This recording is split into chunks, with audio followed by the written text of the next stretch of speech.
আজকে তোমাদের সাথে শেয়ার করব আমার আরেক স্টুডেন্ট মিষ্টির বার্থডে। ওর নামও কিন্তু মিষ্টি। তো সন্ধেবেলা বার্থডের অনুষ্ঠান ছিল, আমি আর পেখম চলে গিয়েছিলাম। আমাদের বাড়ি থেকে বেশ অনেকটা দূরেই কিন্তু ওর বাড়ি ছিল।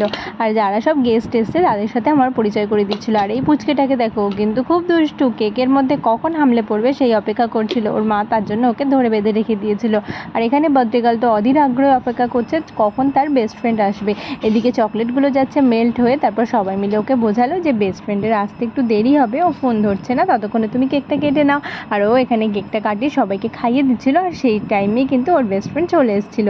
ওর যে ফ্রেন্ড শ্রীকন্যা, সেও কিন্তু আমারই স্টুডেন্ট। এখানে আমরা একটু ফটো টটো তুলে তারপর খেতে বসে পড়েছিলাম। আর খাবারগুলো রান্না করেছিল বার্থডে গার্লের মা, পিসি আর ঠাকুমা, যাদের ব্যবহার অত্যন্ত ভালো। আমি যদিও ব্লগের মধ্যে তাদেরকে আনতে পারিনি, মানে আমি ক্যাপচার করতেই ভুলে গেছি, কিন্তু ওদের এত সুন্দর ব্যবহার। আর বার্থডে গার্ল কিন্তু ওই দিন ওর বাবাকে খুব মিস করছিল। ওর বাবা কাজের সূত্রে বাইরে থাকে।